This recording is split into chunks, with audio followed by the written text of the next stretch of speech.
Alright guys, so up first is Copy Bubble, and it will appear after you get it set up and everything.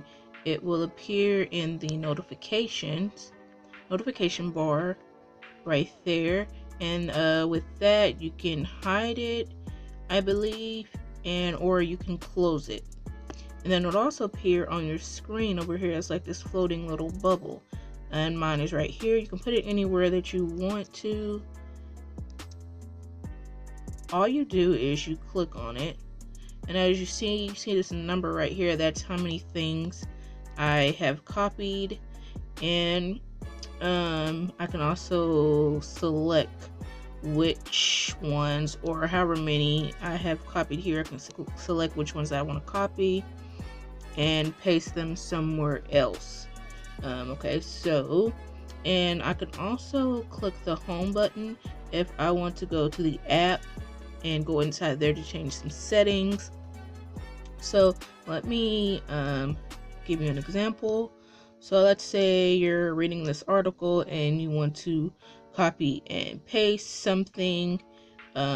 You just hold wherever you want to copy and then drag however much you want to copy. It doesn't matter how much you want to drag, it will copy. And then all you do is go up to the top and you click or wherever your copy and paste bar is and click copy. And I don't know if you've seen that, you're kind of seeing those words fly down here to the copy bubble, and they appear right here at the top.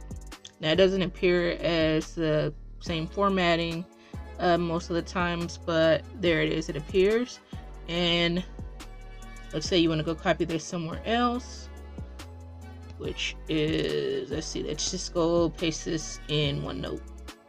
Alright, so we're here in OneNote, and all you have to do, you could just click and hold and then paste, but let's just use Copy Bubble, bring it back up, and then we push these two overlapping what look like pieces of paper, and then you click on that bubble again, and then you would go here, click and hold, and then paste, and there it is.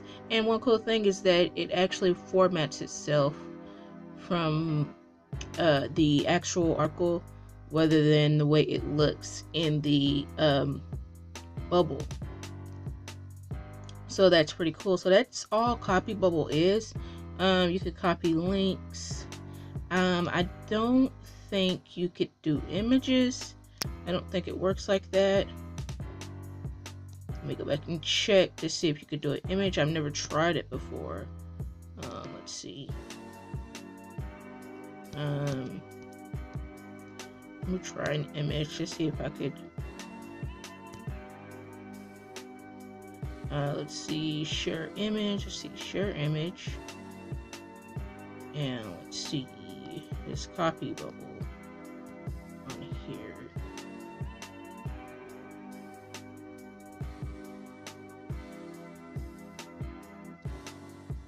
Alright, so no, you can't copy images, but any text, links, or anything like that you can copy.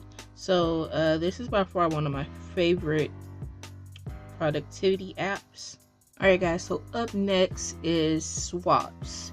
And with swaps, it allows you to change between applications quicker, and depending on how you set it up or personalize it, it will show on the screen. All you have to do is slide on the screen like this,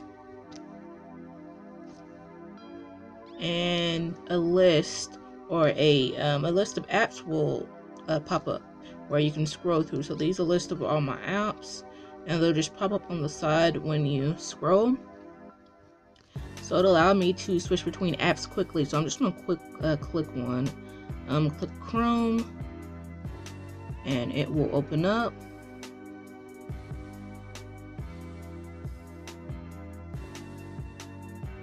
And all you do is you, depending on where you set it to be, just slide, and here you go. You can slide between apps very quickly. Let's say I wanted to go to let's try YouTube. and just you can see how quick that is. So I really like that about swaps.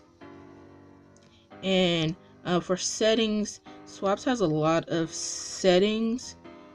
So let me go to that real quick.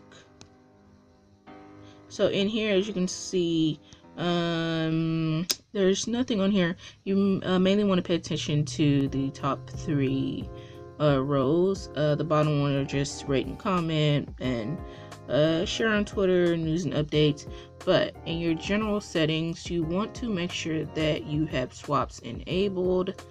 What is haptics feedback indicator icon in the status bar, which is this right here, and tells you that swaps is running. And you can also press that if you're not inside the swaps app already to configure it. A transparent indicator icon. I'm not going to go through these. I'll let you play with those yourself if you try the app out. And in active spot settings, I think you can change the height of the indicator, I believe right here where it's showing green. So yeah, you can make it thick or big or whatever. I'm gonna leave that back to where I kind of had it. Let's see. And you can change its appearance. You can change the slide in animation, which is what you see when I slip my finger. Scroll animation style, animation speed, close button, and a lot of other settings. So like I said, I'll let you go check that out for yourself. Alright guys, so up next is Clipper. Clipper is very similar to Copy Bubble, and basically, but there's no hovering bubble.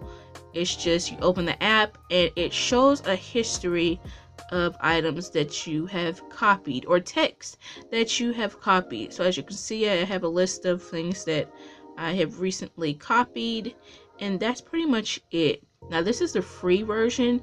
They do have a paid version called Clipper Plus, and with Clipper Plus, there's online synchronization, meaning you can download this app across multiple devices and be able to synchronize and update across all devices. You have unlimited clippings, which is you can modify the number of collected clippings to keep or disable automatic cleanup entirely.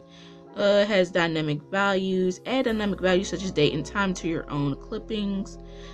Clipping search, you can search, actually go through your clippings and search for something specific. And lastly, no ads. So I'm not sure what the limit is on the free version. I have to go and look that up for you guys, but let me give you an example. So I'm gonna go to Chrome. All right guys, so I'm gonna copy a piece of text out of this article, and okay, let's copy this, and okay, let's copy from here to here and click copy. And then all you do is you go back to Clipper and you should see it update.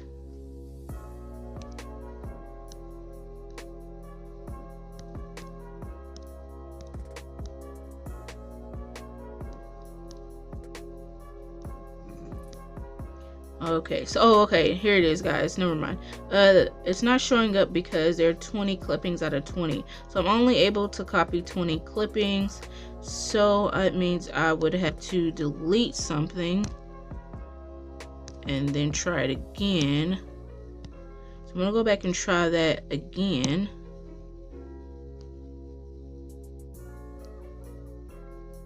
And then from here to here, copy. And then back, and it should, yeah, here it is. So it should show up. That's why it wasn't showing up. So in the free version, you only get 20 clippings. So that's pretty much it for Clipper. Settings, there are really no settings, but User interface, you can change how it looks.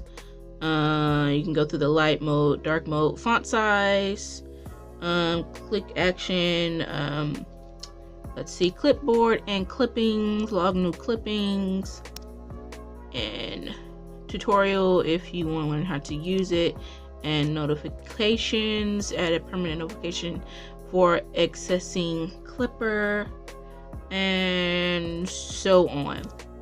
Alright guys, so up next we have FlyTube.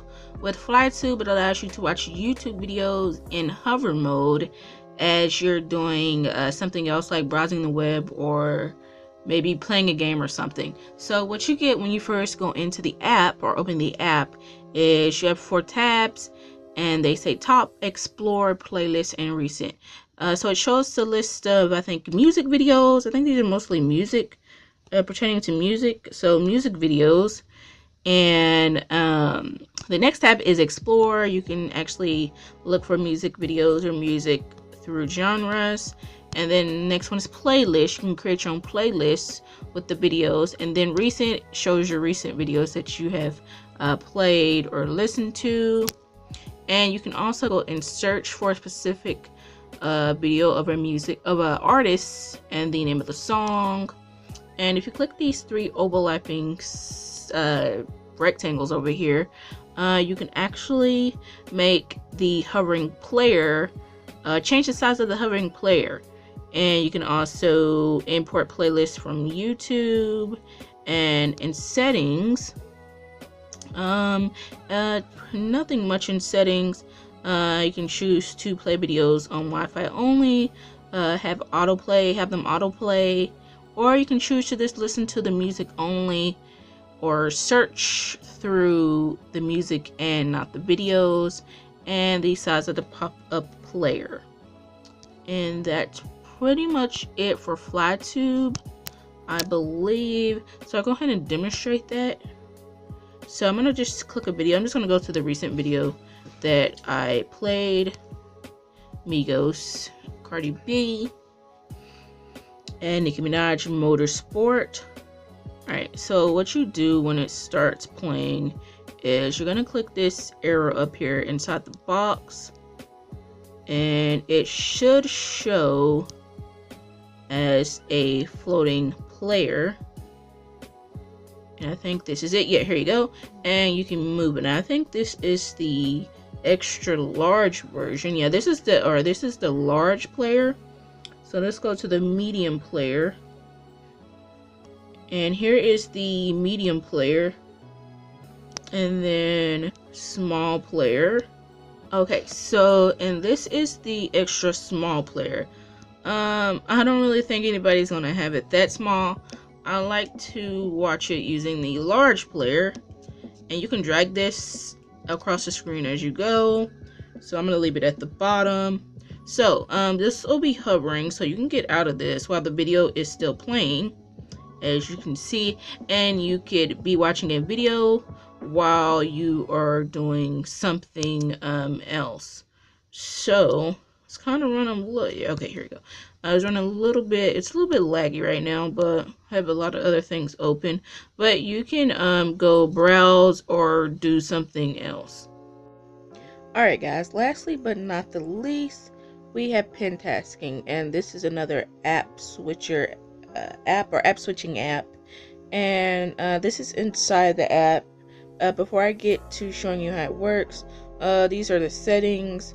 You won't be able to do much because a lot of these settings are for the pro version, and all the pro version is being able to pin more apps. So that's just basically what that is, and being able to customize the buttons that I will show you in a minute.